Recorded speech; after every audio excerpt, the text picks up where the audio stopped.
Hello, everyone, and welcome to the Virtual Railroader Academy. I am your host, Professor Casey. At this point, my co-host, Professor Nick, would introduce himself, but he had something come up tonight, so he's not here. He may pop in later, I'm not too sure.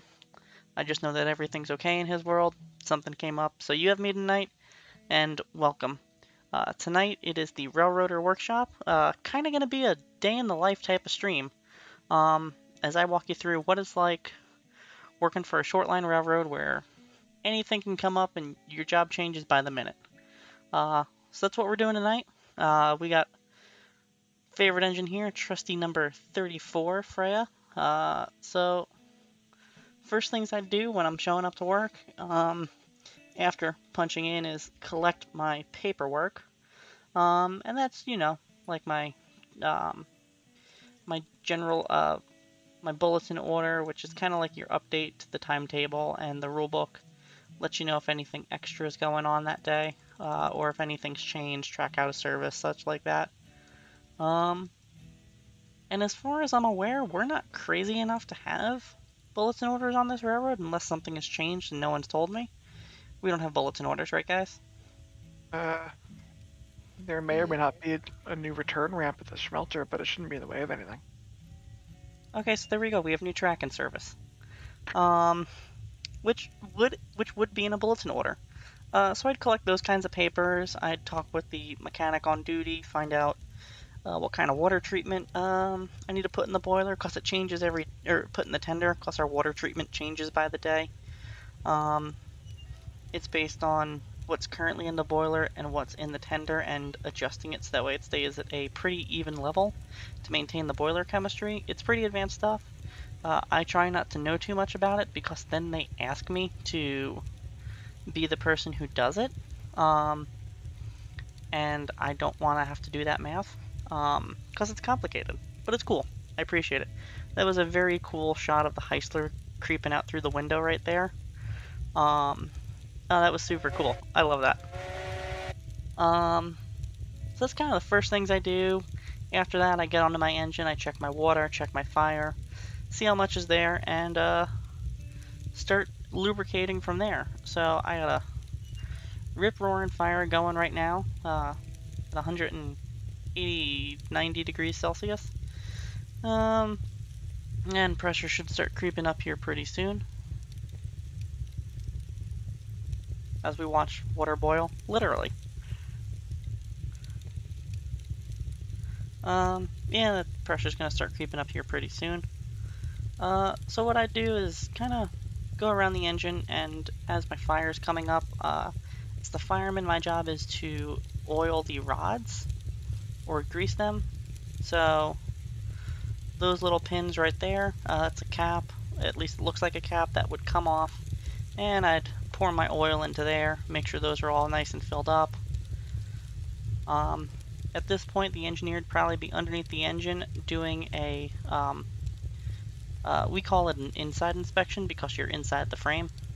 The engineer down in the pit, oiling the spring rigging, checking on the, well, we can just go in and look at it. Oiling the driving boxes, checking the driving boxes sellers, make sure they have oil and grease. On engines like this, oiling the rods and bearings in here. So that's what the engineer would be working on as I'm doing my fireman stuff, making sure the engine's hot, ready to boil. And we're up off the pin, we're almost at operating pressure. So at this point, it's time to get our air compressor going, and we'll get out of the house. And I hope you brought questions about what the hell you do on a short line railroad, or what does the engine do, what's the engineer's day in the life like, because that's what tonight's all about. You'd usually be doing an air brake test at this point. I don't know, can you see that on this engine? Curious. Never looked.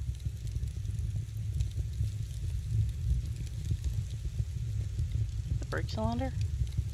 It looks like the brake cylinder. Alright. So that was the brake cylinder there. Remember how it looks. We'll apply.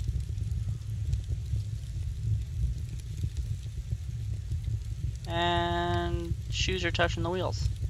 So we have good brakes. Kick those off, kick off my handbrake, and engine brake on. Now we do something called warming up the cylinders. So you open up your throttle,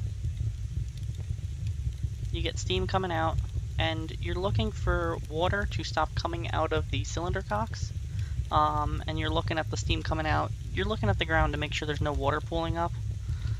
Once that's good, you take your bar, bring it back into reverse, and there's cylinder cocks on front and back of the cylinder casting. So what you're looking for is you're looking for steam coming out of both sides of them. Only one's modeled in game, so we got steam coming out.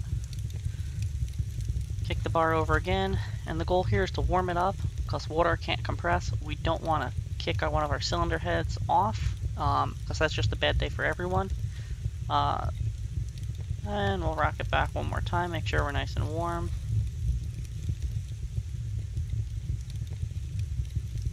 And I think we're warm enough. Alright, Mr. Conductor, at this point I'd probably hop on the radio, call for my conductor or brakeman. Mr. Conductor Squiggy, how we looking? How we doing? Alright, it looks like our train is assembled, so just have to move over and get ready to head out. Alright, switches are lined for us? Yep. Alright, here we come.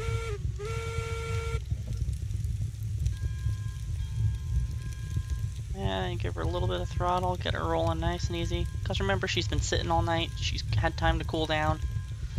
So we want her to roll nice and easy. This is a really good pace right here, especially coming out of the engine house, letting everything move slowly, warm up.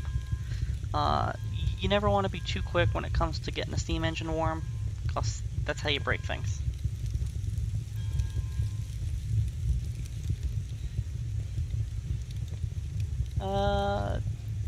6777 evening. How are you doing? And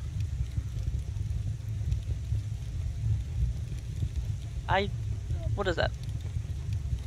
Uncle Sean 84? How you doing? Welcome. There we go, Uncle Sean. Took me a minute to read. Small screen, I got everything going in. So we're coming through the yard, so just leave that bell dinging. And keep the throttle open just a little bit to keep that steam coming out of the cylinder cocks, leaving them open just to get any condensate out, because again, the engine's been sitting for 8 hours.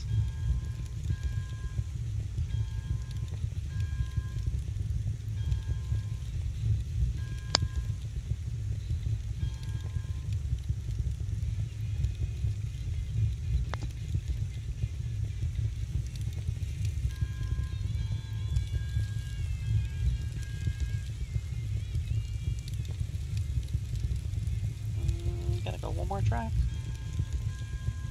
Yeah, that track there.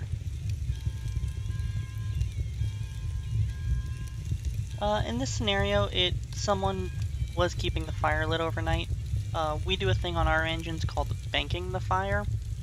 So what that means is someone takes a crap load of coal, and that's a technical term, and fills up the rear of the firebox right up against the door with it to about the bottom height of the door.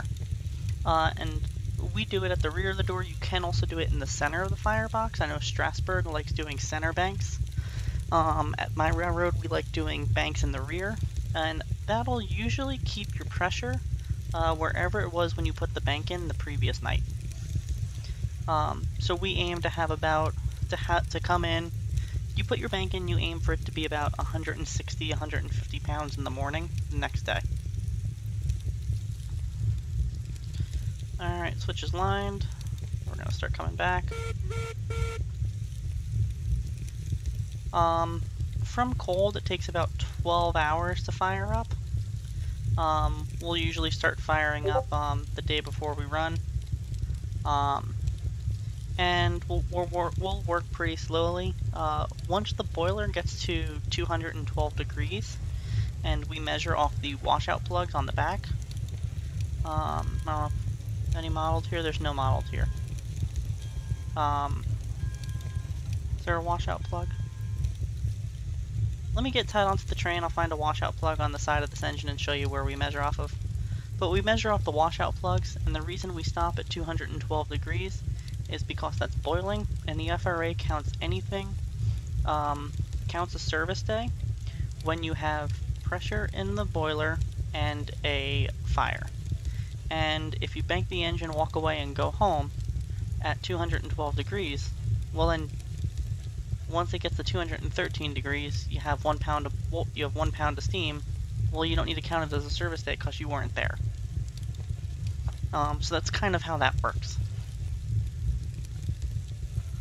All right, 2 cars to a couple. 34. 234. And just give it a light set to pinch it down as we get closer. Half a car. 34. Half a. Truck length. Truck. Pins in. Got him.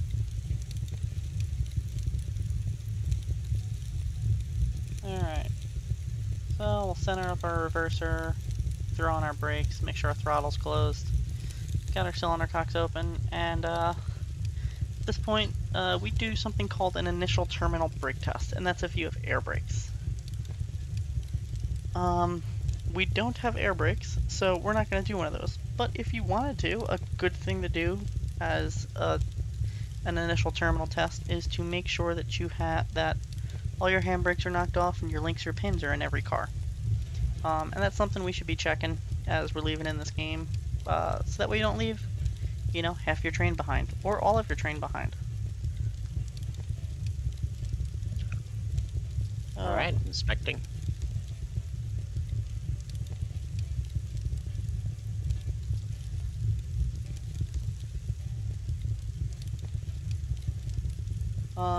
Usually the dispatcher would come over, hand us our train orders, let us know if anything's going on during the course of the day that we need to know about.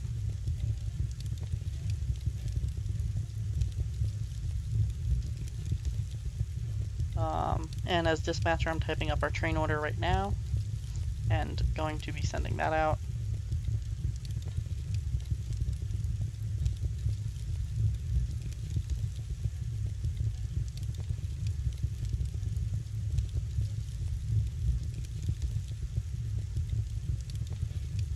Alright, reviewing the train order.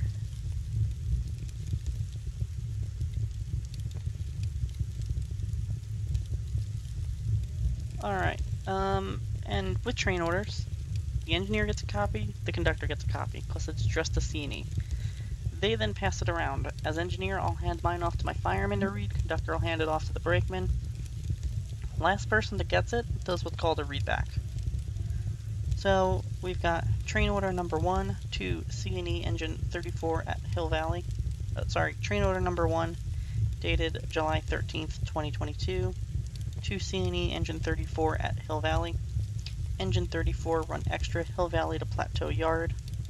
Made complete 7:50 p.m. Signed my username since I'm the dispatcher.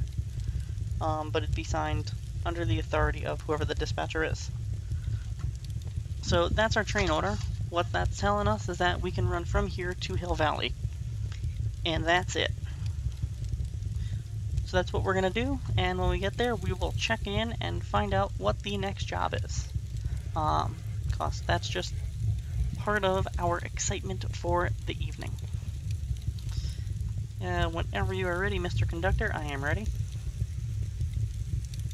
Okay, conductor of extra 34 north to engine 34. We are ready to proceed northbound. 34, here we go, northbound. Kick off my brakes, and give her a little throttle, and see what she does. And come on, darling, nice gentle start.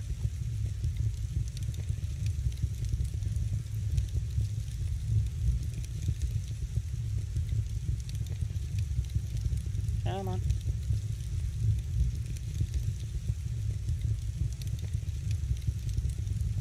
Now this train is not that heavy. Come on, darling. There you go.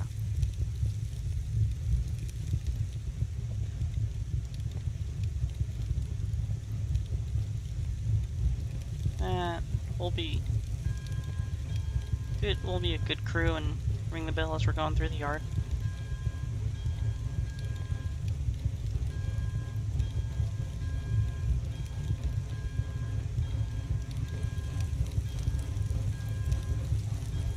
Do we need to worry about any switches as we're heading out? We should normal up behind us as we're leaving, so as to not screw up anyone else coming in. Yep. And normaling a switch is putting it back to its default position, its normal position, if you will. And you have two possible ways the switch can be left. It can be left normal, like this switch right here is, because it heads for our departure yard, or it can be left reversed, which is how our switch for the departure yard currently is. So those are your two switch options. And good crews line and lock their switches normal as they're leaving, unless told otherwise by train order or bulletin order that, hey, you're gonna leave this switch that a different way. Goes, ah, cool, got it, can do. So those are the types of things that end up in your bulletin orders.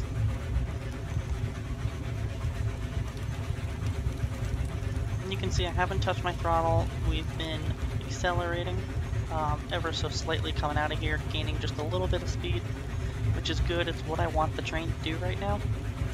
I want to get just enough throttle to get me up to speed through the yard, and as I'm leading through the yard I can rip her open and start highballing. Since we're an extra train, we can't highball through the yard, as Shaq says. We do have to be a little bit more behaved with it.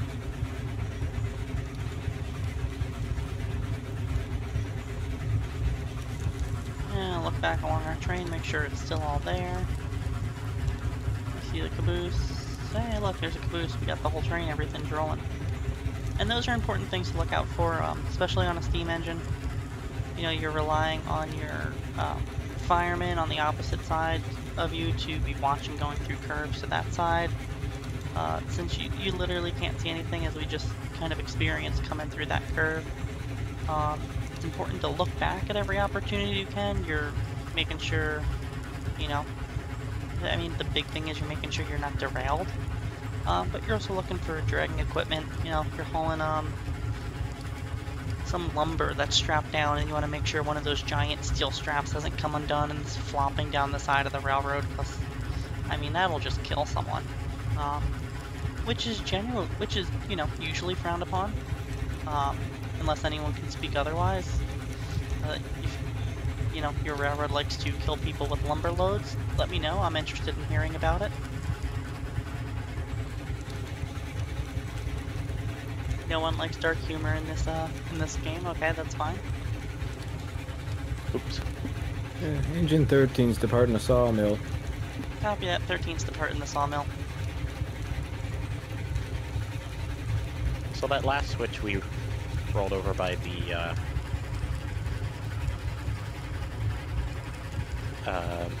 do we need to set that to normal again?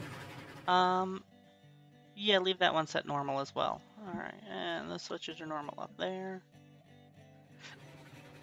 So it should be set for the main line then. It should be set for the main. Yep. Nice thing about this depth speed is you can run ahead and check all your switches. Or run back and check all your, or run back, normal all your switches, run back over.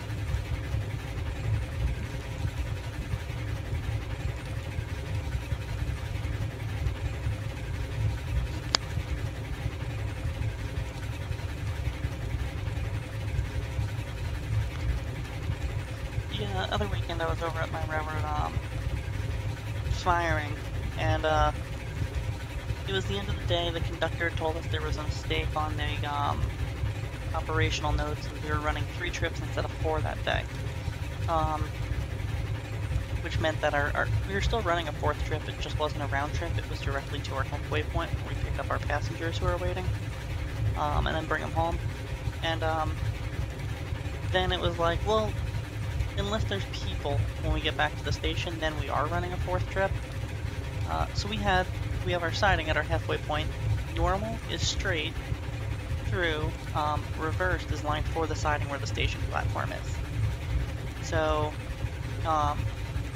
going through northbound, we blow through town, and then as we're coming back southbound, we stop at our stop, throw the switch, go into the station, and there's spring switches. So then we normal up the switches after we run around and pull out of town back to our home base to start a new trip.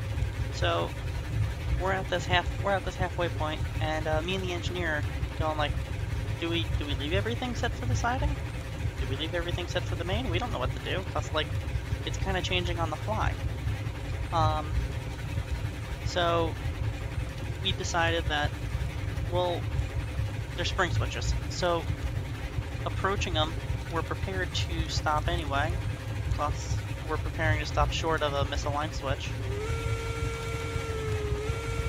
And it's a spring switch, so it just means that we need to go through at 5 miles an hour instead of 15 miles an hour. But we're prepared to stop, so we're approaching prepared to stop for that switch if it's misaligned. So we decided to leave the south switch line for the siding and the north switch line for the main. So the worst case scenario, we go into the siding and we have to spring through on the north end to continue our trip. So that was the choice we made. But stuff like that of how to leave your switches would be designated in a train order. You know, our train order could have said leave Hill Valley main arrival switch line for arrival, and we would have known to do that. So you know that's what ends up being in your train orders and your paperwork. Extra 34 is arriving at Pratt's Cut 7:58 p.m.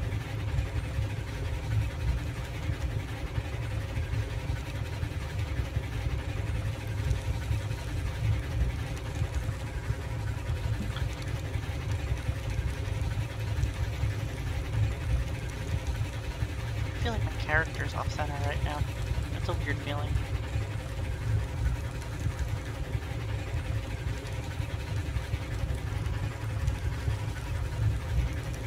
Oh, back into the cab.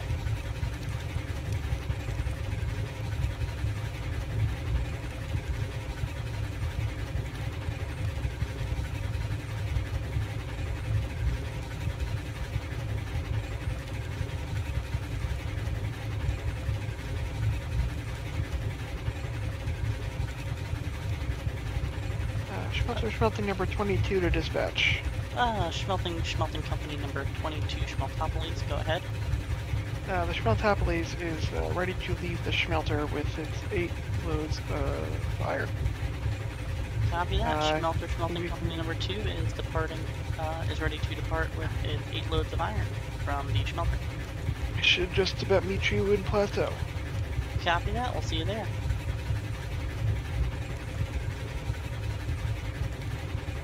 Unclean, we are currently not accepting any new members to our crew, but we, after the spline update comes out and we get a little bit more rebuilds, we are planning on hosting a raffle to have a community night and have all of you wonderful viewers at home. 5 of you will, if your name is picked, will have a chance to come play with us here on the AM&W. And get to see how we set up our railroad and maybe take some of those ideas back over to yours, apply what you've learned in the streams to run in. So that is coming up, so look out for that. But unfortunately at this time, no, we're not.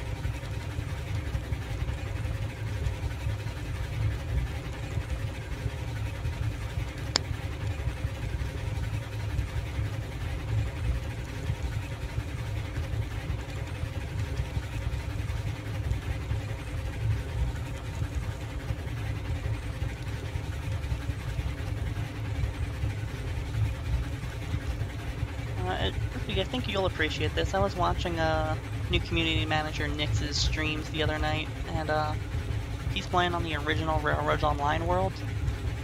And Okay. we have apparently copied the original Railroads Online world's way of setting up the map over to the smelter, or over to Plateau. Excellent. It's completely identical. So I was watching, it's like, hey, I recognize that. I'm like, oh, so like maybe this was like the dev intended way of like getting there. Interesting. It makes sense. Big flat spot there. I completely level all the way around. But their line down to the smelter is even more ridiculous than ours. Oh, really? Oh Feels yeah. Good or bad. It's like Georgetown Loops over by the smelter, over by the iron ore mine. So it goes down that way, spirals around, and then snakes down through the canyon. It's very beautiful, but oh my god, terrifying. Oh. Alright, so there is the Schmelter Smelting Company down there in the gorge. And we may end up seeing, may end up meeting the other train across what we call the double dev bridges here on the railroad. And every railroad has weird names for its locations. So we have the double dev bridges. Now Croonbrace and Toltec has Hangman's Curve, Hangman's Bridge, Hangman's Bridge I think it is. If you want to have a meet there, you have to slow down a little bit. So, I'm behind you a bit.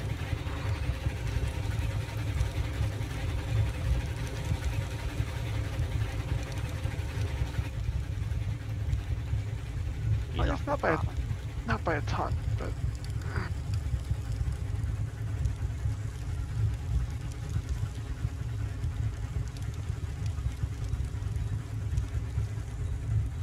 And the shadow across the... I love the shadows when I'm running. This, when like you get to the end of the day and you get the really long steam engine shadows, they're pretty cool. Oh, yeah, indeed.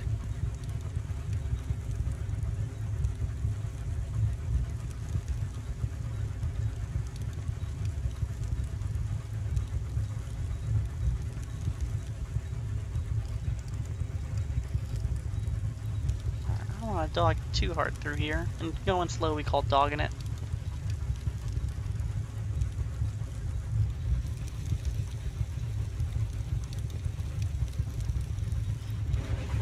There, got our throttle back out.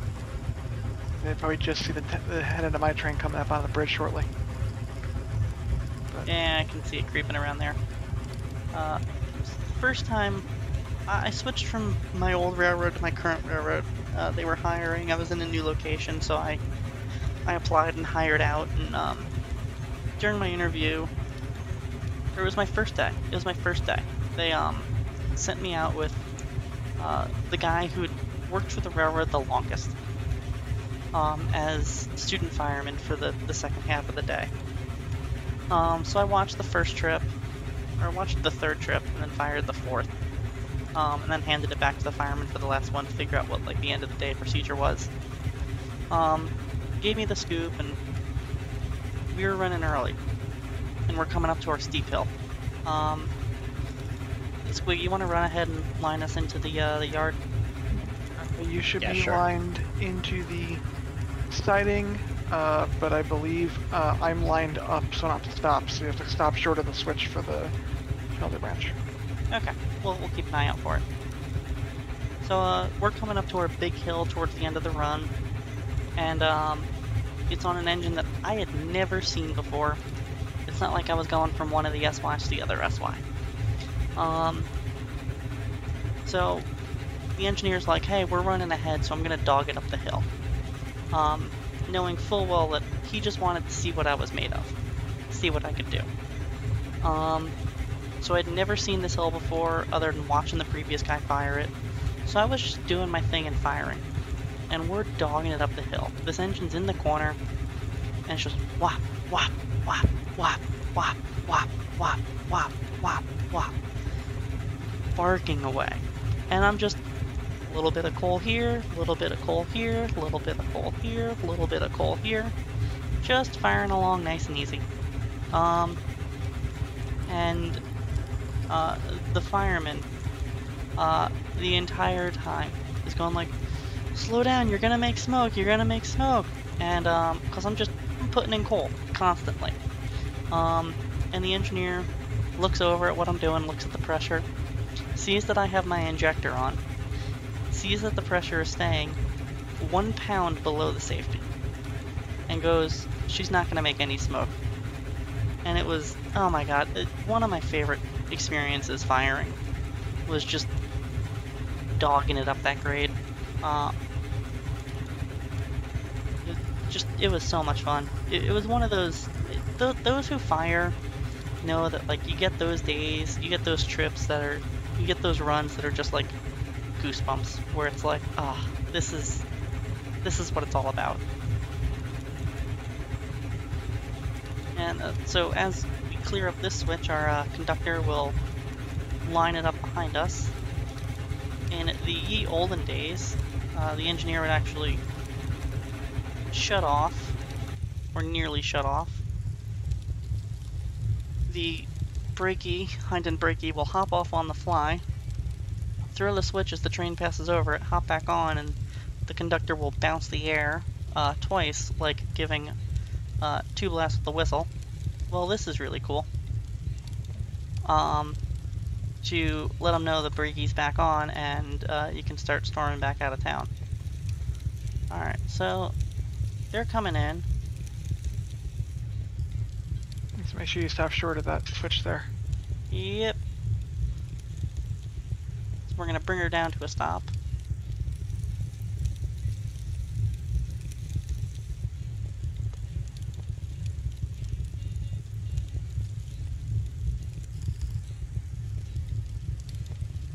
Well, this was really cool. This game never ceases to not give me like these amazing moments.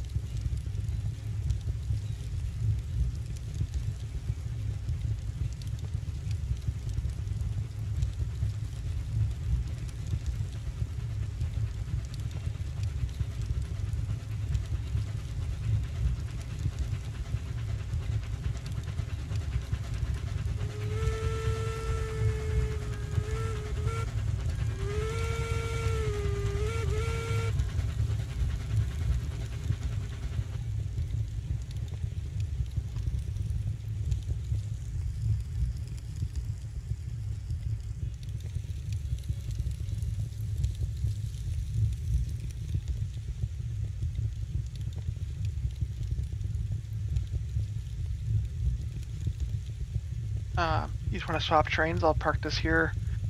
You want to cut away and I'll come back onto your coordinate cars? Because then they'll be on my downhill side, which is the correct side for me. Yeah, that works. And then we'll just tie on to the, we'll pull ahead, get into the hole, and figure out what our next job is.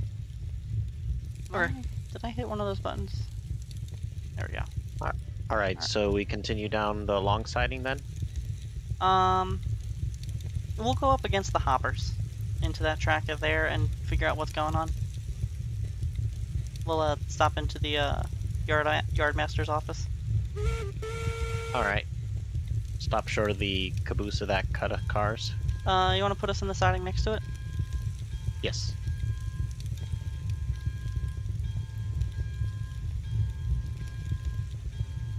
That was good.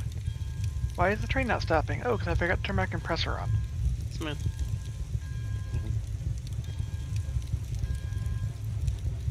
Wait, how? I ran that thing down there myself yesterday and I had the compressor on. It was off. Oh, that means I ran it down there without air. Perfect. Smooth. Remember, folks, uphill slow, downhill fast, tonnage first, safety last. Perfect. Hey, you know, it's a good motto. There's another part of that I can never remember. That's the important part. It is.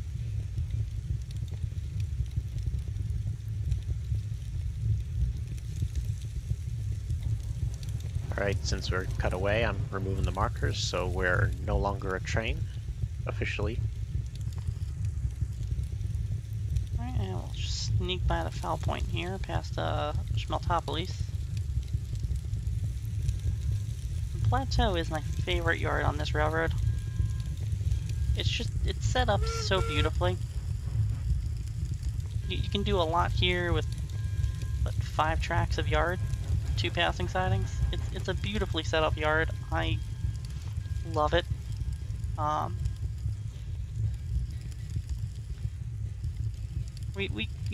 We're gonna do something pretty similar to this when we make up the next version of the railroad. At this point, shortline, we've finished a job. We'd hop on in modern era. We'd hop off the engine, hop onto our cell phone, or pop into the office if there's an office where we are, and find out what our next job is.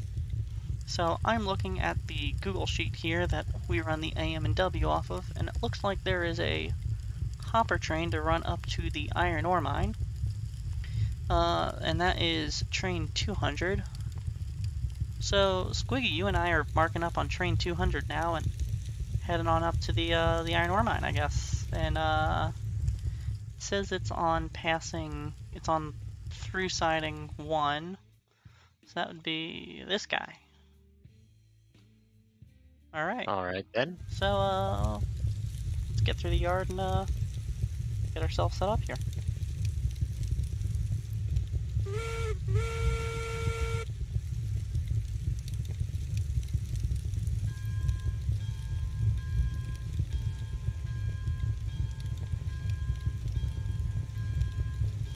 It's kind of the nature of shortline railroading, where you're kind of everyone.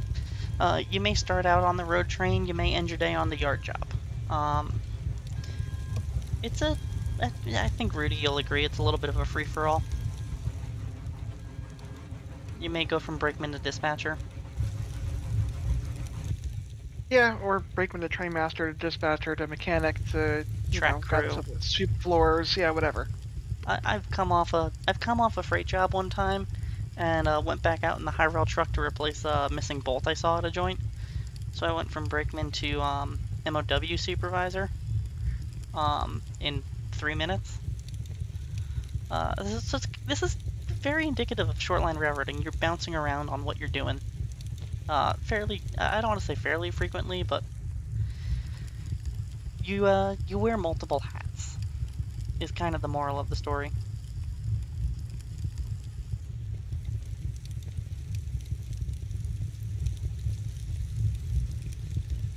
Probably pay attention to what I'm doing up here instead of watching Rudy switch the other end of the railroad.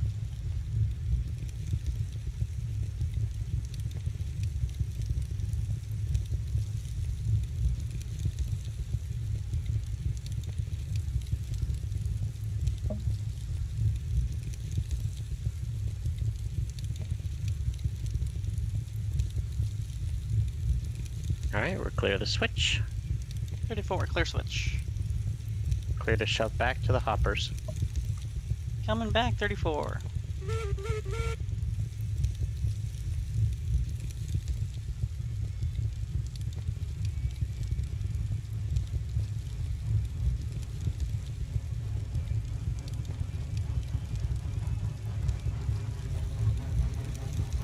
Alright. Close that guy.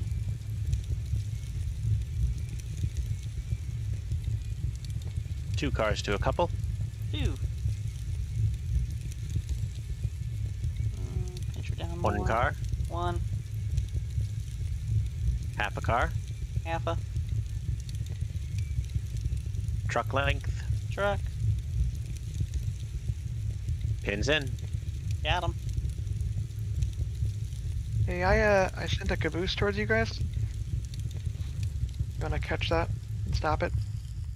Oh, yeah.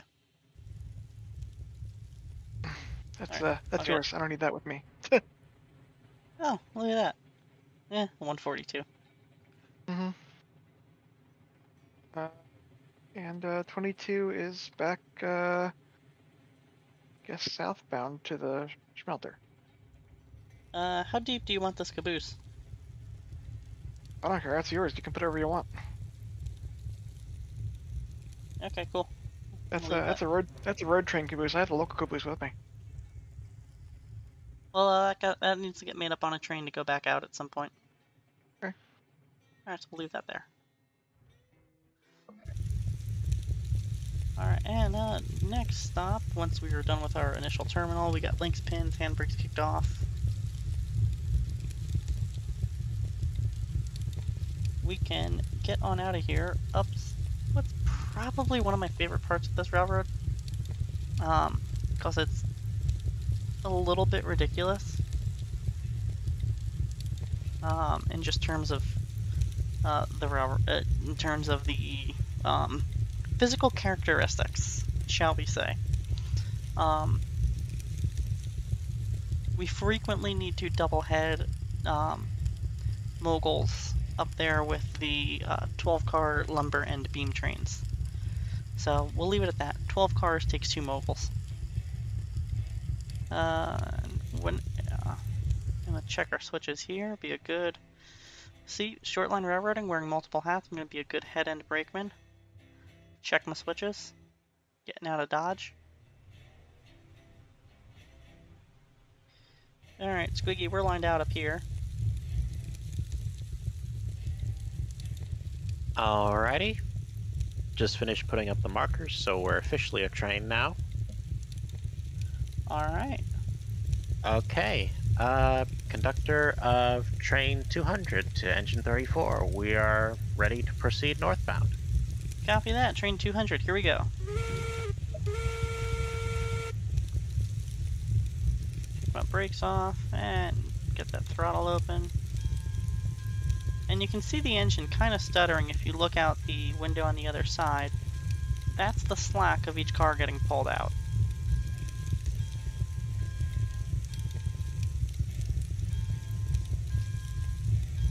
Maybe not. Maybe it's just stuttering.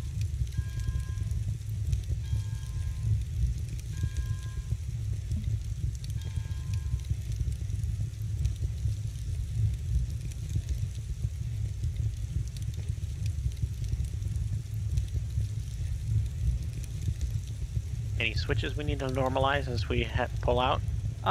We should probably get the yard passing track switch normalized. But other than that, no. And engine 13 departing Hill Valley. Copy that. 13 departing Hill Valley. And so you'll know Squiggy said we are train 200, not extra 34. And the reason for that is because we have, the yard master here has assigned us next to a scheduled train.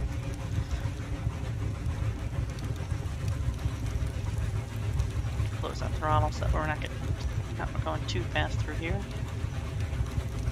So since we're a scheduled train, we take up that train's number, as you do in a timetable and train order system. So we're now train 200, which is the number series assigned to hopper trains bound for the iron, which is the number series assigned to trains that leave Plateau and go to the iron ore mine. If there were beams and lumber sitting there, and they had to go up to the iron ore mine, those could be train 202. So it doesn't matter what the load behind me is. What matters is where it originates, where it terminates. That's what determines what series of numbers you are. For me, 200s are Plateau to iron ore mine, 300s are Hill Valley to iron ore mine, 400s are Hill Valley to coal mine, 500s are to Hill Valley to ironworks, 600s are Hill Valley to ironworks via the oil field, and 700s are Hill Valley to the refinery. Alright, so let's back along our train, make sure we got them all. Yeah, everything's still there sneaking away behind us. Good. And you get a real appreciation for how good your range of vision is going around these right-hand curves from the engineer side. You can see so much. You can see all the way around the boiler, so you know if there's anything on the left-hand side. And we come through this tangent into the left-hander, you'll be able to see how little you see, and that's why you really rely on your firemen to be watching out from that side. And pardon me while I get a drink of water.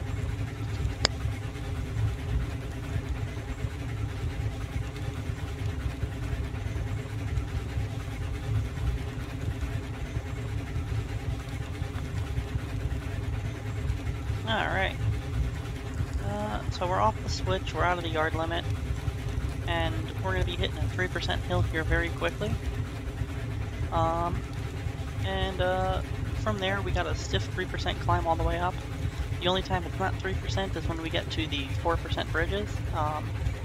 And spoiler alert, if anyone can guess why we call them the 4% bridges, type your answers into chat now. Answer coming when we get to the 4% bridges, why we call them the 4% bridges.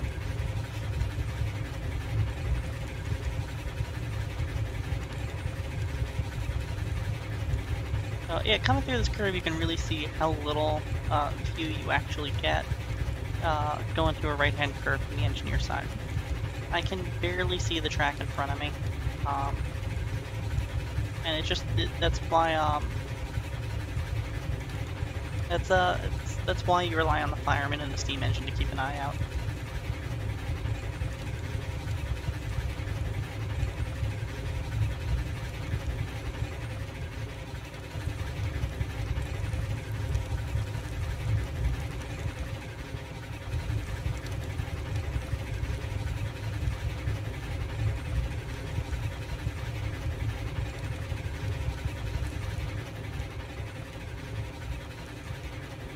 See part of the old right-of-way there before we moved it off of the cliff edge and made our own railroad to alleviate those 10% sections.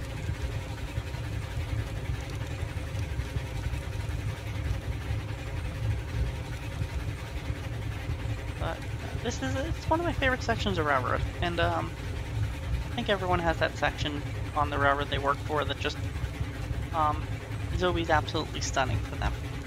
That they never get tired of scenically every time they pass through it. It's a tough bit of railroad to work, so it makes it challenging to run, it makes it challenging to fire. I think everyone has one of those bits of railroad. All those handbrakes are knocked off, right, Squiggy? They should be. Let me Okay. make sure.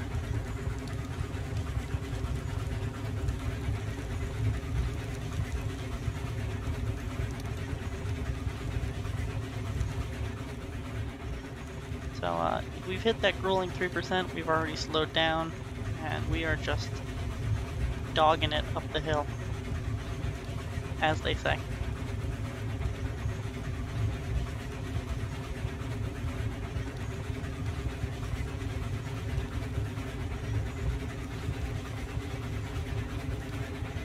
Whoops.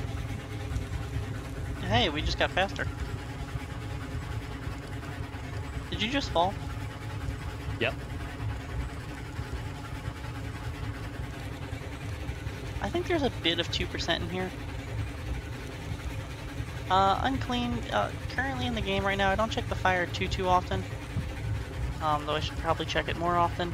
We call it pulling a Casey. Cause I always end up monologuing and forgetting to check the fire. So thanks for the heads up, so that way I don't pull a Casey tonight.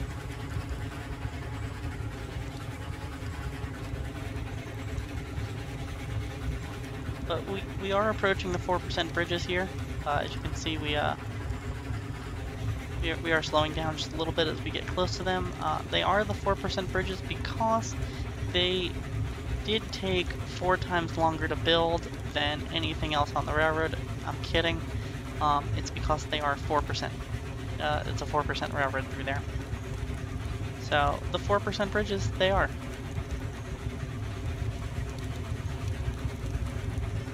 Yeah, you know, I could do a better job of it in game. I'm pretty good in real life. Oy, I'm gonna need to take water at some point too. Got less than half a tank.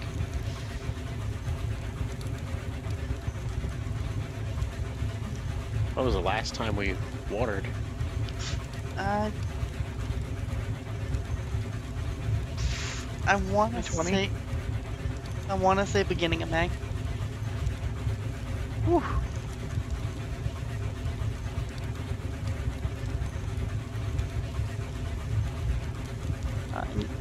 Looking out ahead, you can just kind of see how steep this section of railroad is. And there's a little bit of the old grade as well.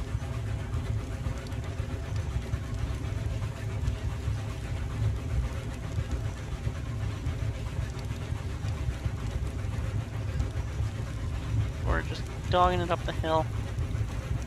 Much better about keeping an eye on my fire and water in real life. since it's the difference between dying and not dying. It's in the video game that I tend to forget.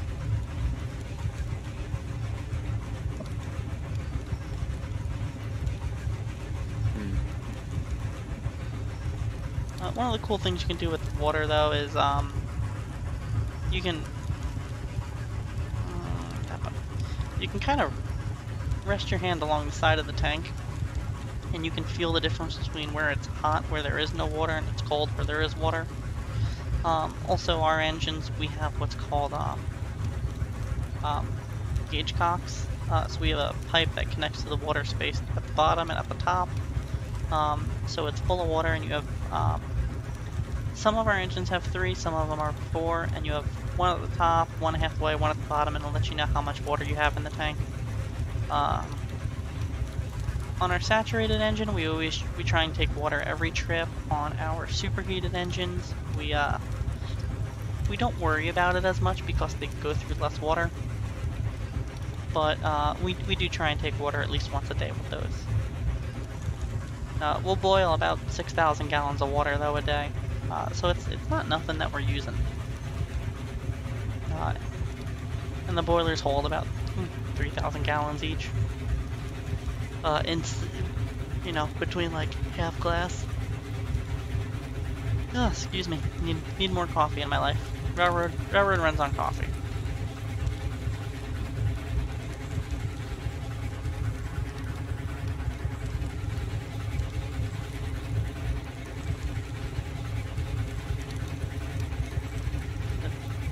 Oh, hello.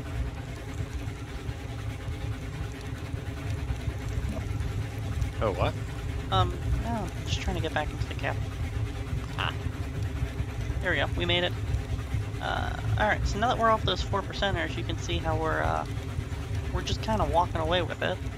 Up the rest of the grade. I think this is 2% up through here. Yeah, I'm gonna be honest, it's been a minute since I've gone to the iron ore mine. It's been Steam season, so I've been playing video games less in general. But, you know, Nick and I haven't really done this route in a long time on stream, so I don't usually end up getting up here. So I enjoy it. This is one of the first... This is like the last route I built before it became a huge collaborative effort to build everything we have. So you can kind of see a little bit of my insanity in my building methods through this. You know, the whole point was double-headed trains up through here. That's why I built it to run like that. Kind of snaking Durango and Silverton-esque vibes from the sheer cliff edge. That's the theme of what we were going for when I built this.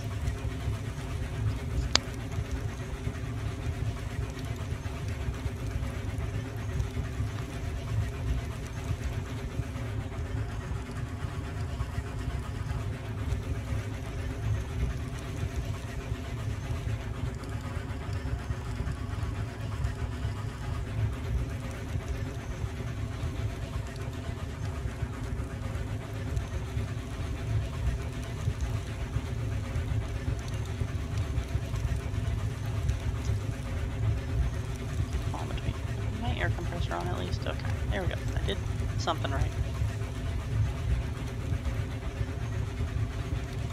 Up through that crazy curve there.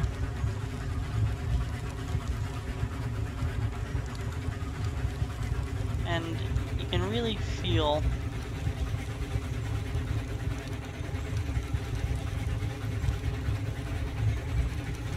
as you come off the grid and start to accelerate. So I'm gonna close my throttle through this bridge.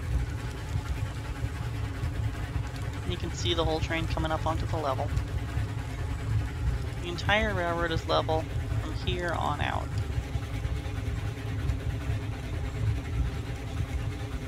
All the way to the iron ore mine.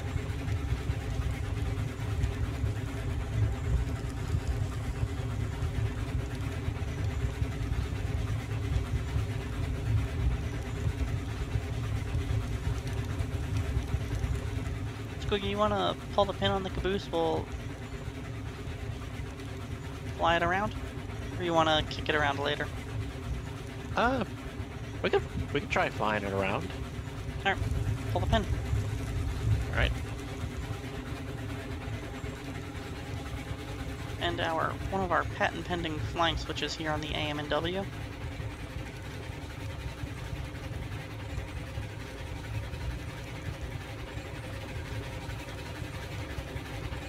Only on Railroads Online can you conduct flying switches. This is true.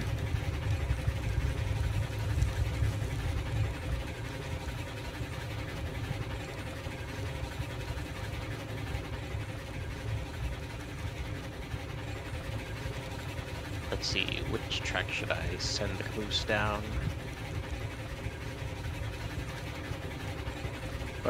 What would you say, first or last switch? Probably the middle track's probably your best bet. Middle tracks? Okay.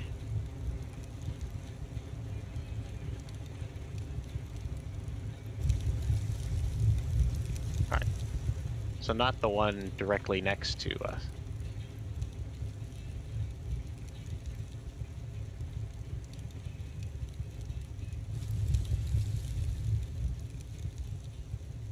Assuming the caboose will make it up the grade. That's right, there's a very slight upgrade there.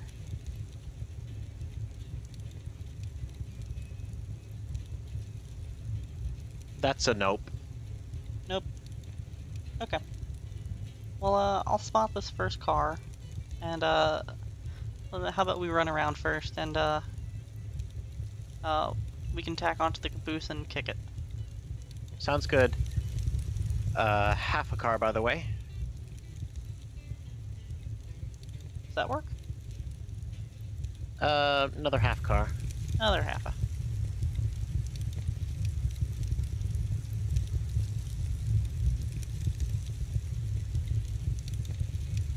Alright, truck length.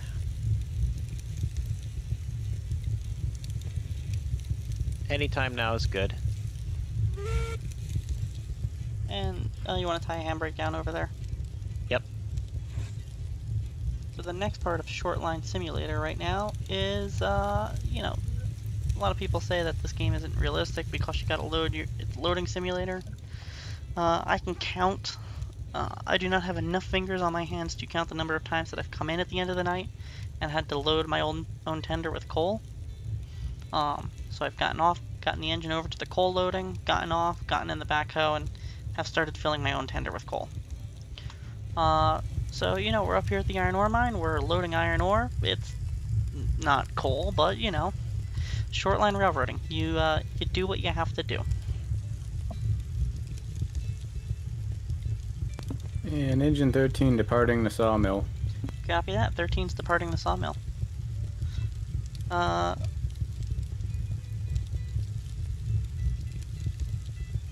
Which switch are we going down? Your choice, Mr. Conductor.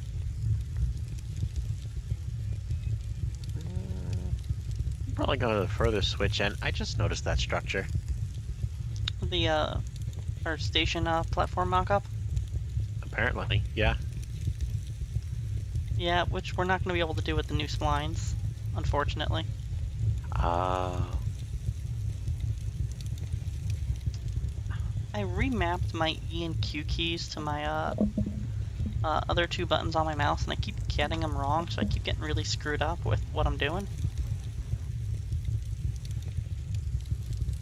Oh, the leaning keys? Yeah. It's like I keep thinking like I recentered my camera, but I haven't. I've just moved it all the way over to the opposite side. Yeah. Clear the switch. Yeah, I set mine to like... What did I set them to?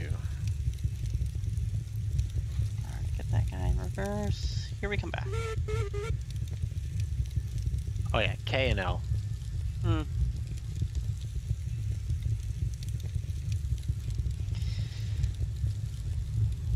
Yeah, Uncle Sean, shortline railroading's where it's at. It's where you can do railroading still. Class 1s just aren't the same anymore. Shortlines haven't quite gotten there yet, but the tides of change are starting to wash over the industry, even at that level. But shortlines are where it's at. It's fun. I don't want to say it's like... I enjoy working for a short line a lot.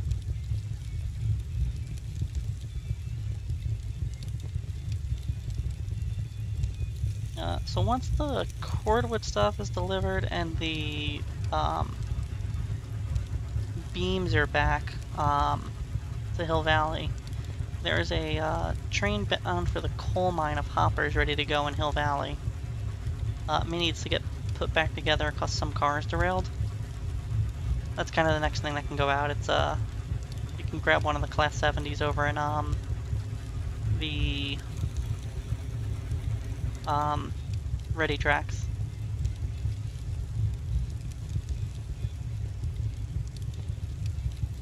For Rudy and Hostler. Okay.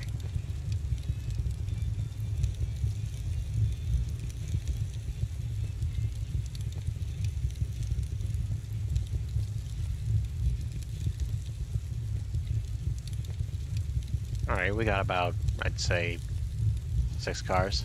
6. I got a good visual from here. Yep. Yeah, I'm hoping to do a stream on Class 1 railroading here pretty soon. We had a shortline one a little while back. You can catch on our YouTube. So I'm hoping to do a shortline one here in the near future. Got a couple of guests that we're thinking about having on for it, and probably be doing that one in Run 8. You know, modern railroading. We should talk about modern railroading with diesels and modern railroading stuff. After all, I got them. Yep, pins in. Copy that, pins in. Here we go.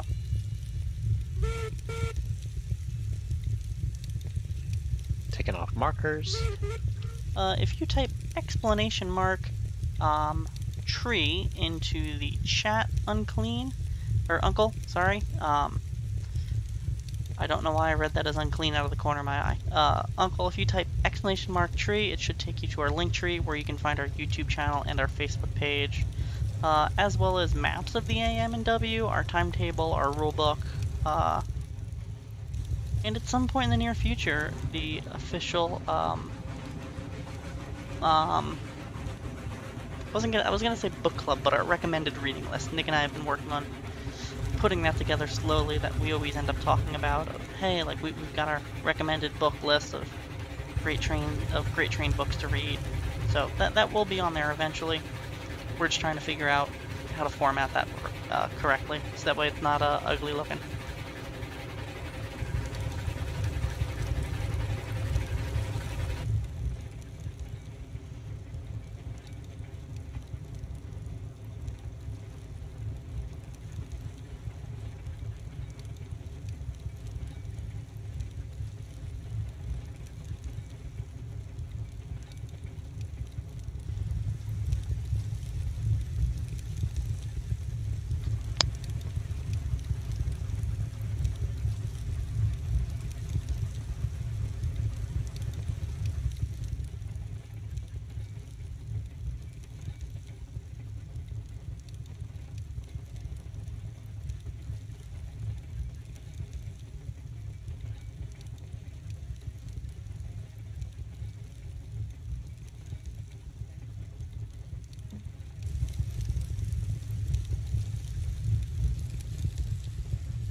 I muted myself to have a drink of water, and I've been talking to you guys for a while.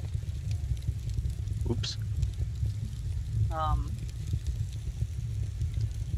Well, what I just said there while I was muted will not be on the test later, so don't worry about it. You want to pull the pin? I'll pull the pin. We'll give this guy a kick. I was thinking exactly the same thing. All right. I believe there should be no linking pin on the hoppers. Yeah, I'll take care of that. All right, coming back. Once and a hack.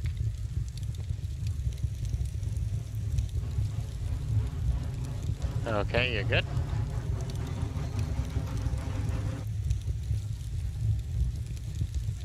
All right. I'll get myself run around. All right.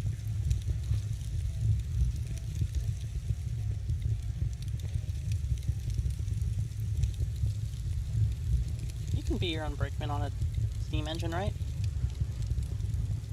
You don't In need- theory. I've seen guys do it with diesels. Where they'll be the only person. They'll come up to a switch, they'll stop it, take the reverser with them, hop on the ground, throw the switch, hop back in, get in the clear, take the reverser with them again, hop on the ground, throw the switch back the other way. I've seen one guy switch a yard out all by himself. That's how we do it on my railroad sometimes. Yeah. Well, at least we're unable to pull out the reversers. You can't remove the reversers? Not for the diesels we're running. Oh. Interesting. Well, one of them you can. The other you cannot. What do you have? Mostly General Electric, 80-ton center cabs. I was gonna say, none of the stuff on my railroad we can reverse out of. We have 80 tonners on mine and we can remove the reverser. Well, they were Well- ex-army, so I guess they were, you know. Don't trust the army guys not to steal them.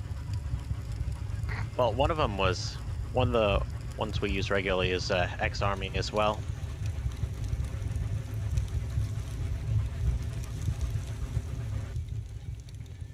Interesting.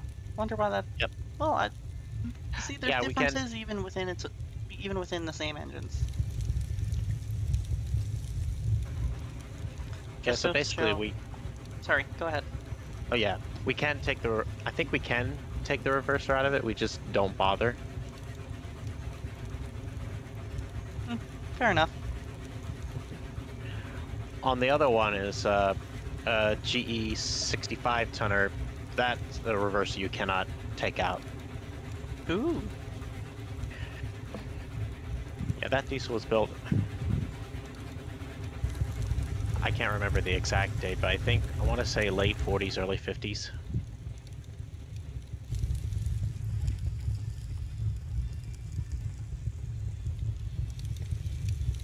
The one from the army was rebuilt to the 90s, so it was essentially new when we got, since it had few mileage since its rebuild. Oh, nice. Yep. The 80 tonners, the rest of like the little pups are the mainstay of tourist railroads, museums, even some short lines. I'm a sucker for a nice little pup.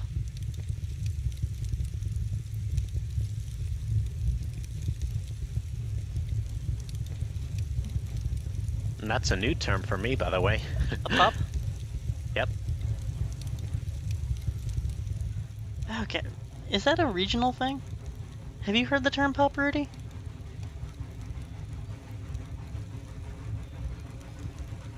Or was I just brought up by like weird dudes? Also entirely possible.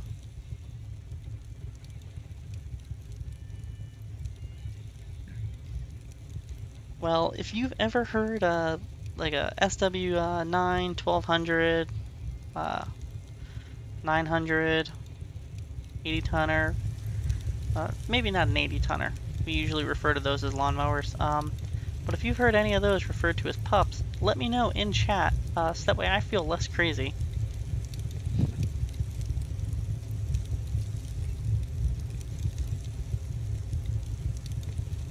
Pins in. Pins in. Alright, so we'll get these cars loaded and we'll get the heck out of Dodge. Alright, how do we go about this? Do our usual loading thing. Yep. If you want to get really specific on the terminology for pups, pups was a Lehigh Valley Railroad term that referred specifically to their dynamic brake equipped SW8s. And then once Conrail came around, that spread to basically any kind of E and B switcher. But the pups were, they were basically very tiny road locomotives. That's what they used them. They used to send like 5 or 6 of them to a coal mine branch because they needed something to light axle loading, and they just sent 6 of them. So, and this name will probably mean something to you as well. Tommy Who is the one who told me the term pups. That makes sense.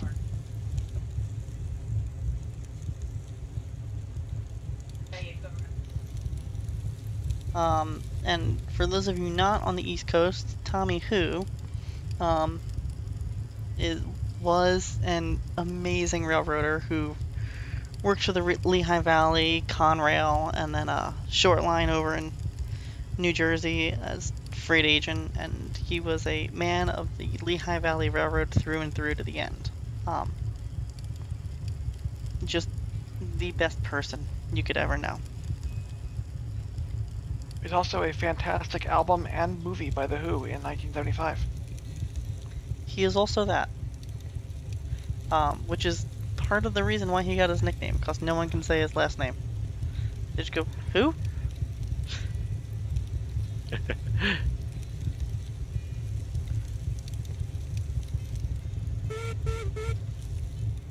Alright, clear to pull back one car.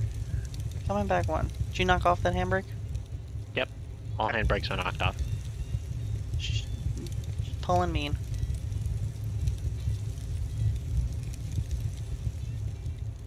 Half a car. Half a. Anytime now is good. Far enough.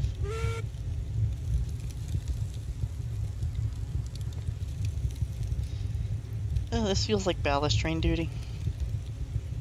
Oh yeah? Creep along, creep along, creep along, and stop. Creep along, creep along, creep along, stop.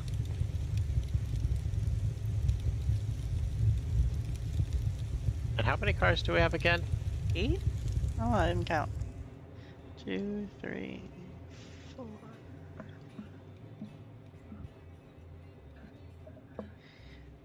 8 and a hack. Hack being another term for caboose for you out there. It was an Erie Railroad thing. They called them hacks. Okay. Not to be confused with the Pennsylvania Railroad cabin car.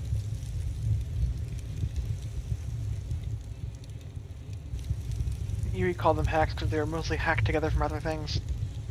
Ah. Not Yeah. even kidding. I don't think the Erie had a caboose that was actually built as a caboose. They were all like built out of tenders, hacked together with high-speed trucks off of milk cars. Truck length. Even the Anytime now is good. even the steel cabooses that were built by the bay windows they had in '53 that were built by a international car, so it was actually contracted out. The Erie sent them parts, and the parts included the walkover coach seats from retired Stillwells, Nice. and trucks from milk cars and a couple other weird things. Reused coal stoves from earlier cars were put in those. So yeah, it's the one that we have still has a couple of the walkover seats in it. It's pretty nuts. Nice. They're like 1910s era walkover coach seats in the bays. and also the desks. There should be 4 in that car. I think we only have 2 though. Oh god. But yeah, thank you, Erie. The Erie Railroad, the only short line class 1. Pretty much. I'm trying to remember if the New York Central gave a nickname to their cabooses.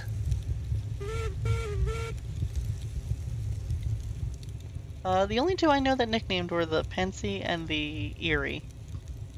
Okay. There were regional names for cabooses too. Canadians called them vans. Yes. Anytime now is good.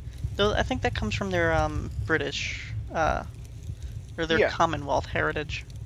Correct, but that they call them vans up there, so you would never call a CB rail or a CN car a caboose. I'm trying to think of. I can't think of any regional I mean, I'm northeast, so I only know the northeast ones. But I can't think Yeah. of anything. Crummies was a Midwest term. Mm-hmm. Trying to think of a couple others. Didn't you do a book on cabooses? I did a book on Conrail cabooses, Conrail cabooses. so that's pretty regional. There's a slight discussion in the introduction that they will be referred to as cabooses in the book, not cabin cars, because I had some Pensy guys telling me that they're still cabin cars. I said, nope, Conrail calls them cabooses. When your railroad ceased to exist, it was no longer their problem what they called them. And if I remember right, that was a piece of infighting inside Penn Central between crews. Yes. Yeah, it was the red team, green team thing. I mean, whole trains got lost on the Penn Central system. Whole trains get lost in the CSX system. And Oh, really? in the same yard. I have a whole fun story about Selkirk in one of my books. Under Penn Central. Anytime now it's good. Far enough. I can still remember when they lost one of our new dome cars somewhere between Rochester and Portland. That's a really wide range of places to lose something. Yeah, they're like, we had trouble identifying it in the train. How do you misidentify a dome car in a freight train? Because every yardmaster on that railroad saw it and said, "Oh, I don't want to deal with this," and then stuck it on the first train out of town. Yep. So my railroad bought a bunch of ex-Metra bi-levels to use for Thomas weekends, so that way we can cram more people into cars. And they were showing up, and they were missing for a month and a half on CSX. And they were supposed to go through Selkirk. Once they got there, all the tracking info was lost on them.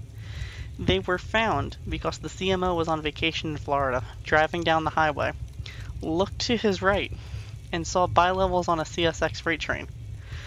Called up the general manager of the railroad and said, "Hey, what are the numbers on those missing bi-levels?" Gets the numbers, looks over as he's driving and goes, "I found him." And yeah, that's how we ended up getting our bi-levels in the long term. But lost in the black hole that is Selkirk in New York. Selkirk was essentially built from scratch between 67 and 68. It's a fairly recent yard. Mm-hmm. Which the Penn Central merger was in February 68. They just finished building the yard when the merger happened. So they had a whole bunch of people on New York Central that had no idea what was going on. And suddenly you add Pennsy people who don't even know where Selkirk is into the equation. Anytime now is good. The Bangor and Aroostook used to ship all of the potatoes out of Maine by rail. That's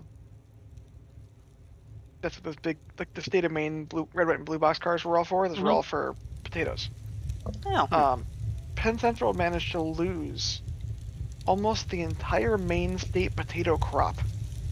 It was something like 82% of the entire crop of potatoes. Whoa. In Selkirk Yard. Because they didn't even have all the tracks identified when the merger happened. They literally hadn't named the tracks yet. So they just didn't know where they were, and they got stuck on those tracks, and they found them 3 months later because they started smelling them. All the potatoes rotting in the boxcars in Selkirk Yard. Oh, God, I love Selkirk. And that is the reason that the Bangor and Aroostook fizzled after the late 60s. Because most of the main farmers went back to using trucks and never went back to the railroads.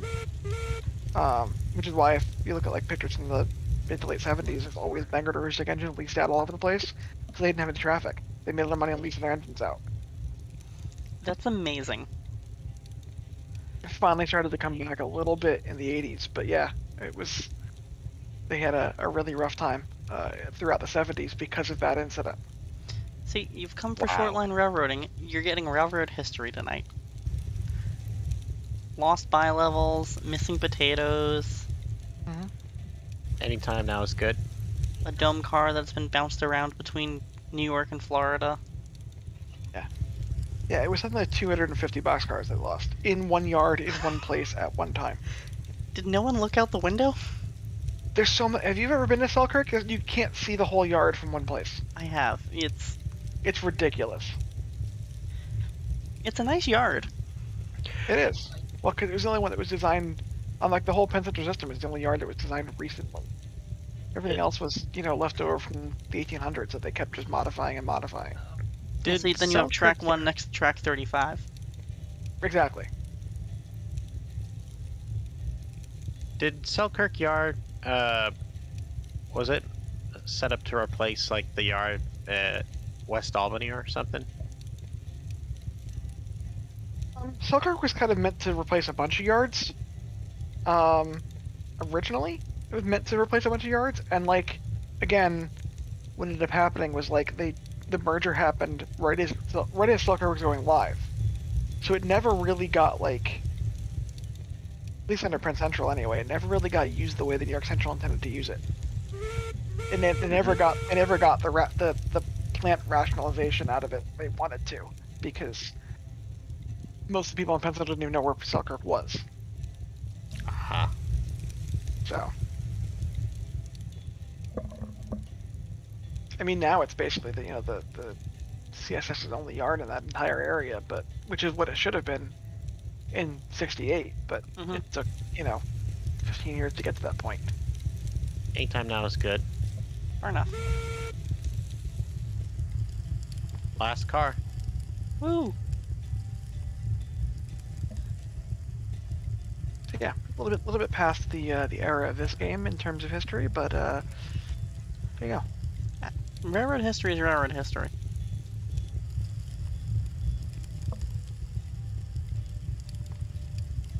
Indeed. I say all this as somebody who spent more time researching Albany and trains in the past couple months than I ever really intended to in my life. So. Had another conference call today, planning my my book release event up there. So. And if you guys haven't checked out Garbly Publishing yet, you definitely should. Amazing books from the publishing company. 11 out of 10 with rice, can recommend.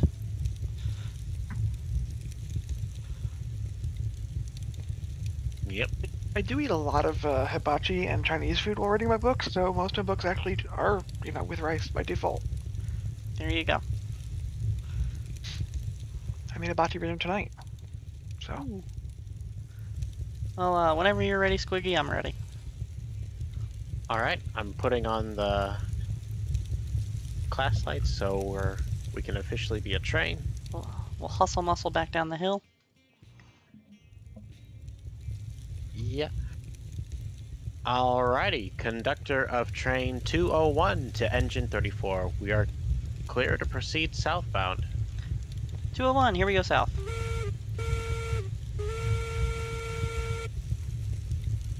I want my reverb back.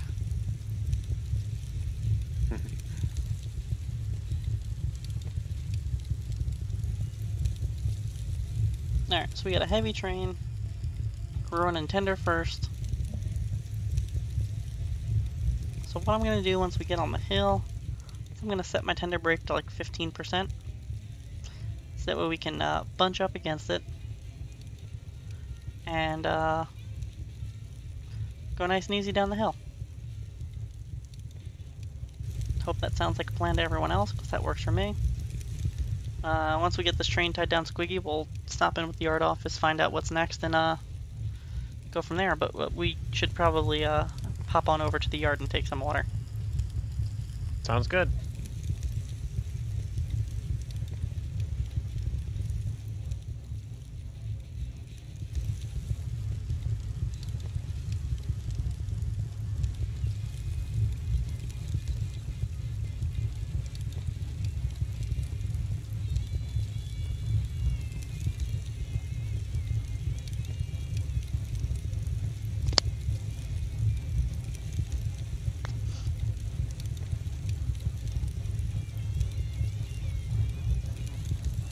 I'm not going to go full bore with the throttle.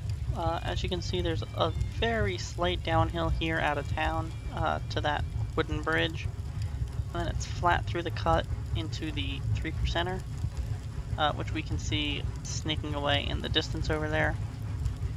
So I'm not going to give it too much throttle. I'm going to let my physical characteristics help speed me up. I know I harp on that like weekly, but your physical characteristics are there to help. Let them help you.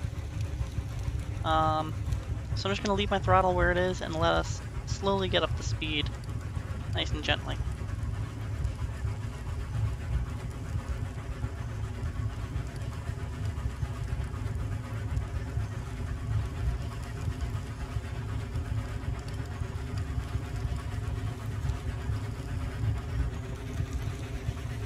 I haven't touched the throttle. Our train's almost off that downhill. We've accelerated nicely. And I've done all that without touching my throttle, and we're up to speed. That's the beauty of it. You want to let the railroad do the work for you, so that way you don't have to do too much. That's the key. Makes your firemen happy. It's easier running. It's so many things. So keep those things in mind. Yep. As you're running, as you're going along the railroad. And you know, you start working for a railroad, you get set up running one day, your instructor will tell you those same things. So you'll already have a little bit of insider knowledge.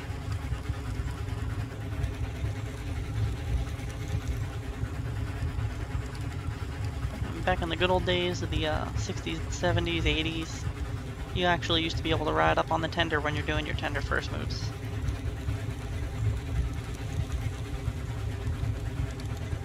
Alright, so we've got like a 15% set here. And I'm going to shut off my throttle and get myself set up with my drifting throttle.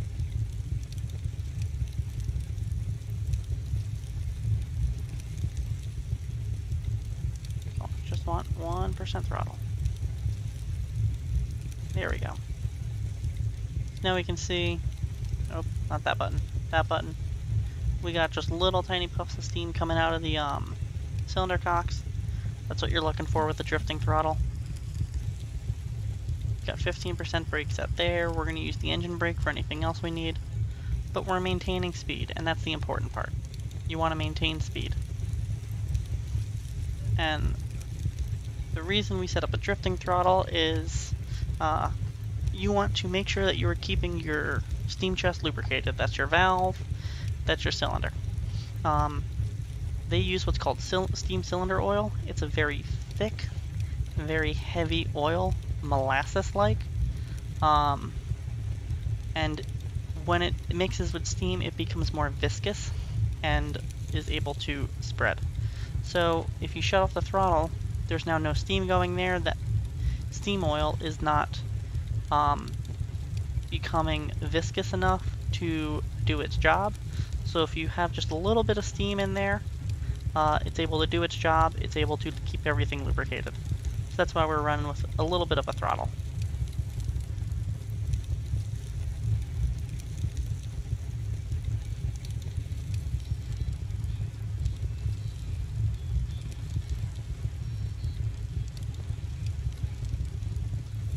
Alright, we're going up to the 4%ers, so I'm taking a nice big meaty set with my train brake. And just trying to keep our speed. Schmelter Schmelting Company, go ahead. Schmelter Schmelting Company number 22, the Schmeltapolis, along with caboose number C49, Grandson of Schmelting. I've completed switching in Plateau Yard. There is a 16-car train with a caboose, all blocked and ready to go on one of the sub-end train cars, one of the sub-end trucks that needs to go back to Hill Valley. Otherwise, everything's clear out of the yard. Copy that. Schmelter Company, Schmeltopolis 22. Hill Valley Yards, or Plateau Yard is blocked with a 16-car train bound for Hill Valley. And the team with the caboose. And a caboose. So, Squeaky, I take it that's going to be our next job when we get back to Plateau. I suppose so, yeah. Caboose C142. The C142. 8 loads. It's 8 loads of raw iron and 8 empty cordwood cars. 8 and 8. Sounds good. Okay, so where do you want me now? I just put the beam cars away. There is a train of hopper. There's a cut of hoppers over in the departure yard. Can you grab those with I think it's 90 is over in the ready tracks, but the single engine house. And those are bound for the coal mine. And Rudy can hop on that with you too, once he has Schmeltopolis away.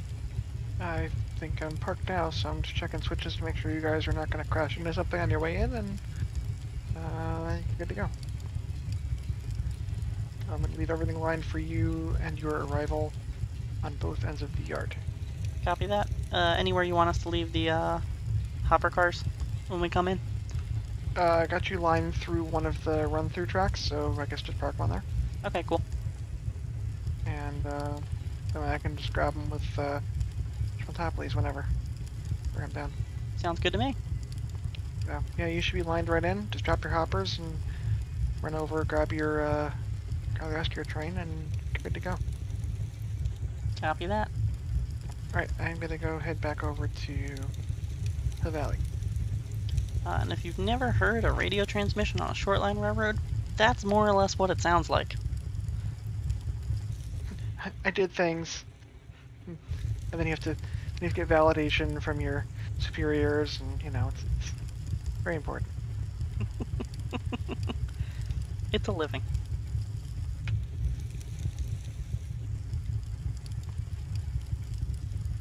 Now, folks watching at home, you'll notice that we never sped up, we never slowed down coming through all that 4% with how we had the brake set up. So that's your goal.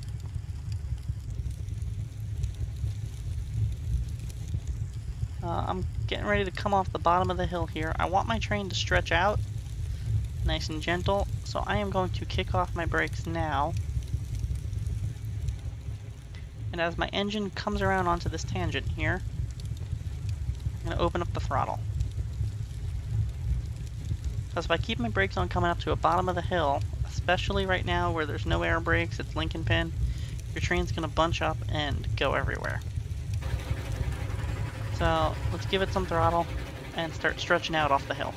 And maintaining speed. You don't want to slow down, you don't want to speed up, you want to maintain.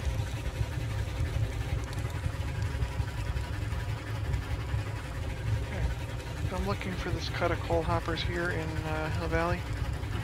That has a couple cars that look like they separated. Yeah, there was a small accident the other day. Yeah, fantastic. I may have put 3 cars up onto the platform. Oh! Was there a cup to pee in? What? So was there a cup to pee in? There was an empty cup to pee in. That was emptied shortly before the accident. Fantastic. I did get 60 days out of service.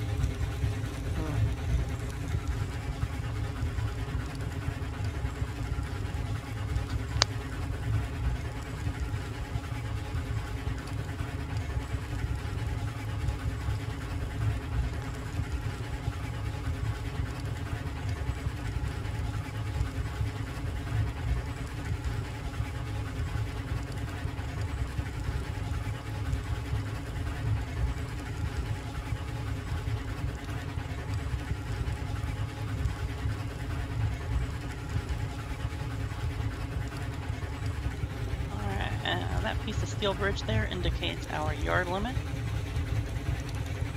We'll whistle for the yard. And ease off on the throttle.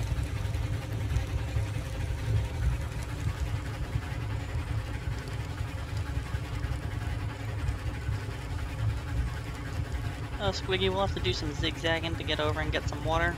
We should probably pop over by the turntable to do it. Alright.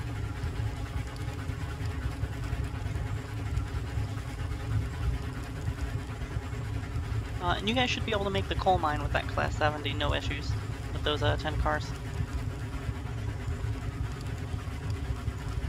If we don't, we'll file lots of complaints with management. Yep. Send your letters to the power desk. Hmm. I'm sure they'll go unheeded, like normal. I assume we will be dropping our cars before we head over for water. Yes, we'll yard everything and then zigzag over and get some fuel. Gotcha.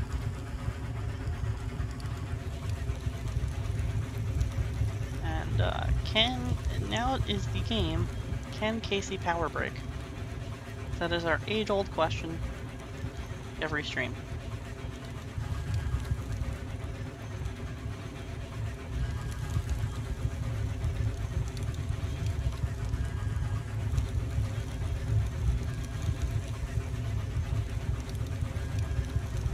Alright, grab, no, not that. I've got my break.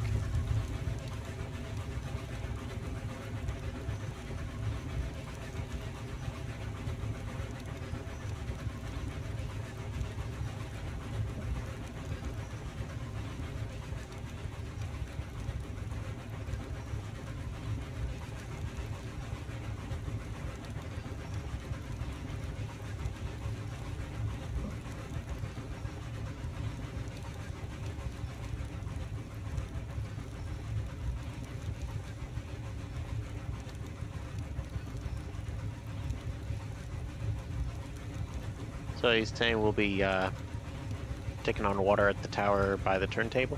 Yeah, we'll go to that one.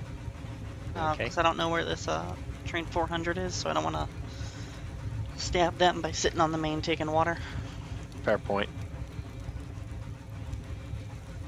And to answer everyone's question of, can Casey power break on this stream, I think the answer is going to be, I spoke too soon. So I gotta shove back about half a car. I gotta grab the caboose.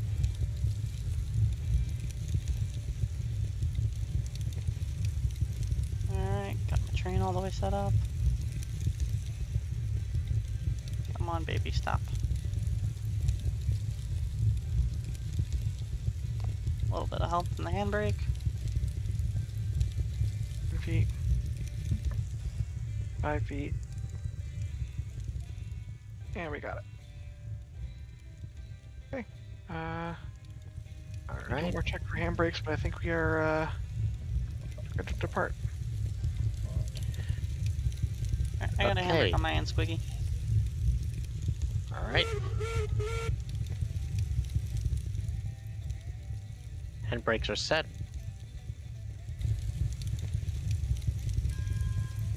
Taking off the markers, so we're no longer a train. And I'll start zigzagging my way over to the crossover. Yep.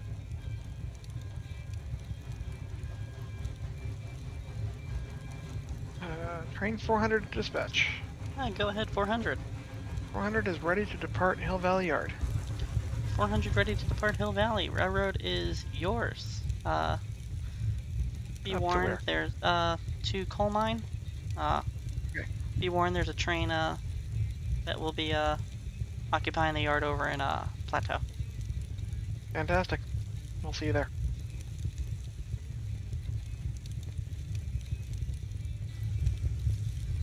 I take it we're moving forward here to the crossover. Yeah, I and think then that makes the most sense. sneak over. Alright. So that'll spit us out right by the switch that we need. Mm-hmm. Yep. Alright, coming ahead. Get our ding ding on.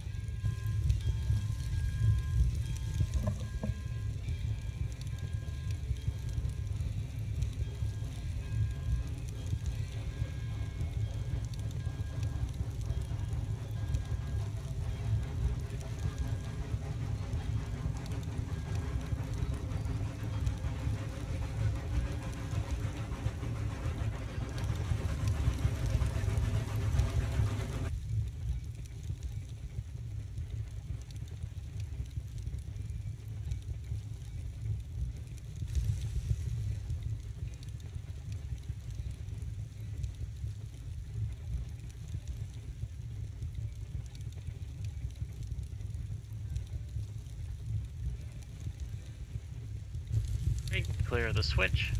Far enough. Here we come back.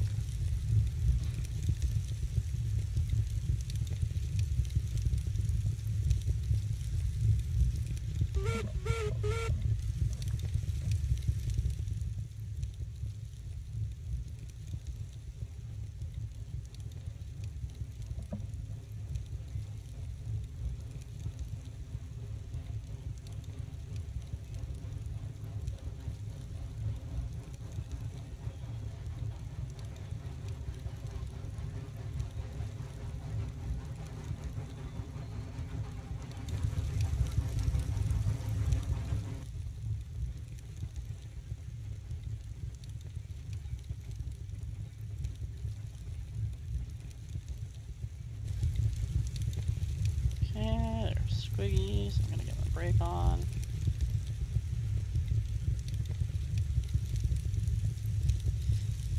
Kick the bar into forward.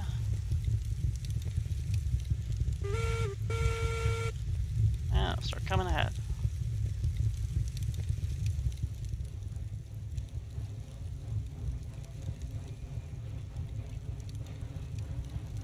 This is a very nicely set up yard. I think I say that every time, but I really do love what we did here. Oh yeah. I mean, it's no Selkirk. But Indeed. I don't know if that's I don't know if that's a good thing or not. Well, I concur.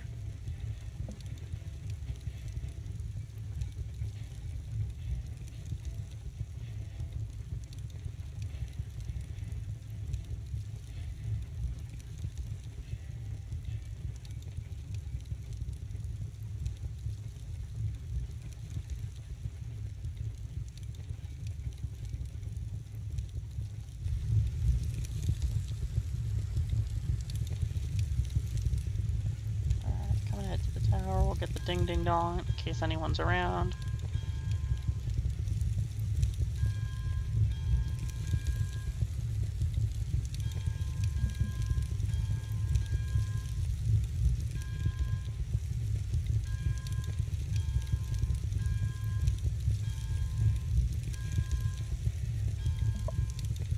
There's the water tower, so just gonna pinch it down nice and easy. 25 feet.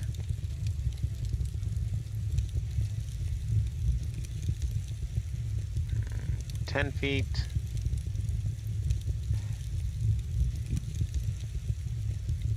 About 5 feet. Keeping her creeping nice and gentle.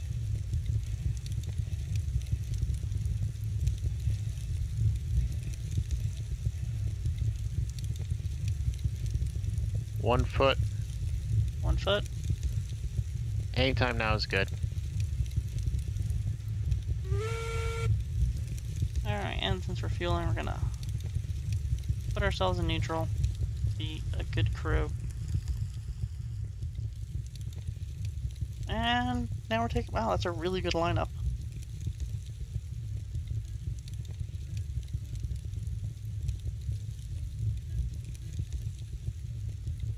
Train 400 passing Meh. 400's through Meh. Alright, spotted okay. Beautiful.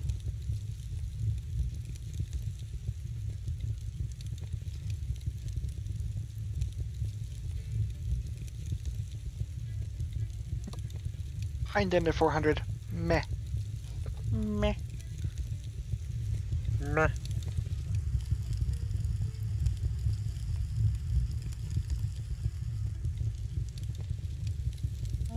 What is that crap? Oh, that's right. Because that has a hitbox. I can stand up there. Here our water's doing.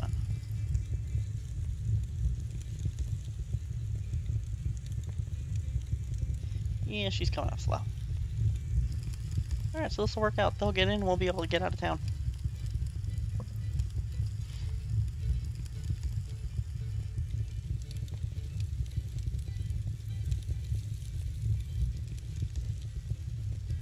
Well, as we are approaching the end of the stream, I hope you all enjoyed everything tonight at this little bit of glimpse into the day in a life. You know, if you go work for Shortline Railroad, it's what you're gonna find. You're gonna be doing a lot of jobs. You're gonna be bouncing around between different things, working different crafts, but it's fun. You're gonna enjoy it. You're gonna make amazing friends. You're going to have so many of the good old-fashioned railroader story. So do it. Go work for a short line. It's a lot of fun. It's enjoyable. You get to do a lot of fun. You get to do a lot of different things. You get to have fun doing it. I encourage you to go work for a short line. You're not going to end up old and gray at 30. Maybe 40, but not 30. If you have any questions about shortline railroading, being an engineer, conductor, brakeman, fireman, MOW supervisor, freight agent, drop those in the chat now before it's too late. Remember, we are live every other Wednesday at 7:30, though I have a vacation coming up, so that may change. So go ahead and like and follow the Facebook page to stay up to date. So that way you can find out when our next stream is going to be.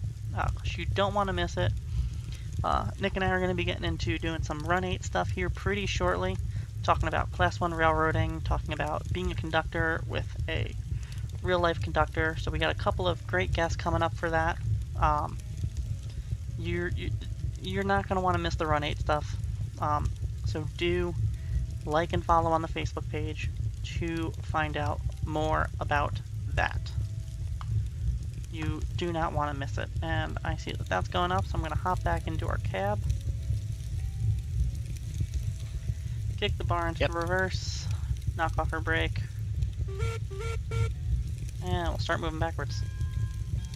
We're topped off.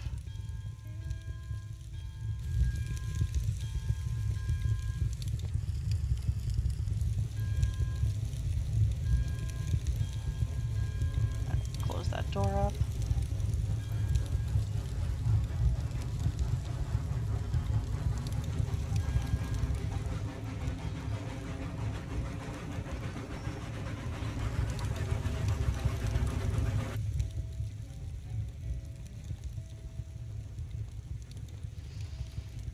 Alright, so heading back, we're going to be extra 34 south,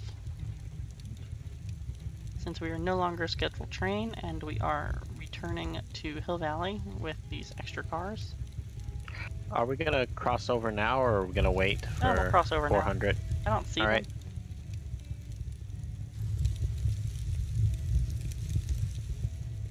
So we'll be quick with the crossover, and then we'll use the, and then we'll be clear of them. Alright, switches are aligned. Alright, copy that. Coming on through.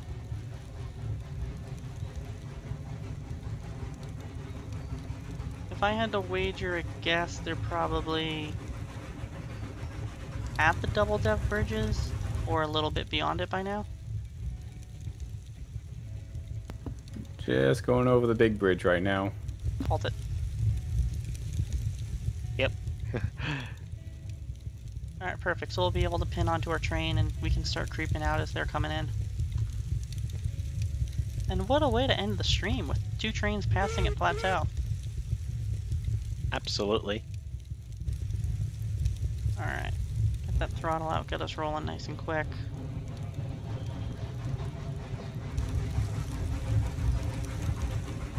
Get us up to speed, shut off.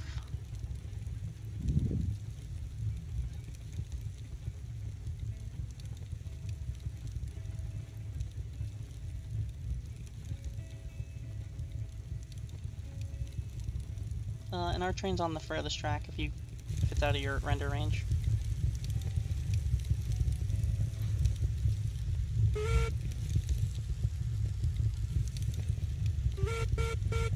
Furthest track, okay. Ones with the raw iron and the empty core woods? Yep, that's us. Nice to see it wasn't Norfolk Southern, and the empties are not at the front. Yep. Told you I blocked it. Hey, you know, NS says they block trains all the time. I don't work for NS. Alright, 34 is in Trust- the clear at Plateau Yard. And trust me, I'm trying to do NS's job for them right now, trying to get a car moved. So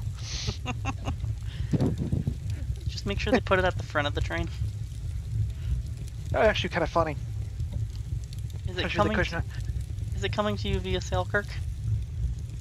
I hope not. That would be really out of the way for NS and there, but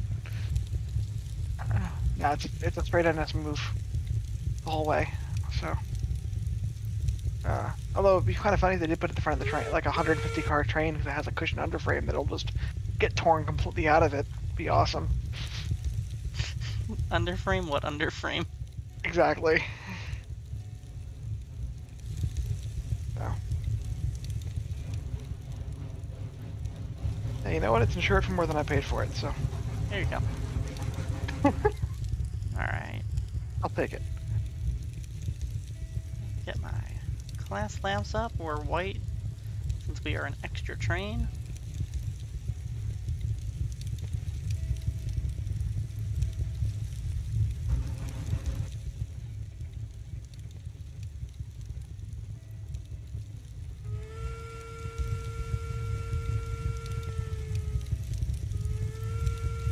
Alright, I assume you can spot from here.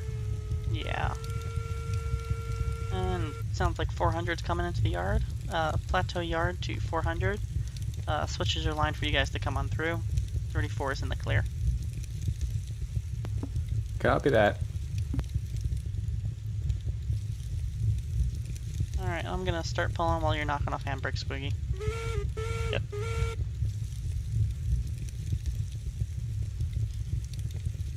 I'm just gonna... We got a heavy train, so I'm just gonna put that throttle at 100 and start pulling. Yep. I suppose it's not unheard of that that the crews put markers on their cabooses on the fly. Nah. We haven't left the yard yet. Yep.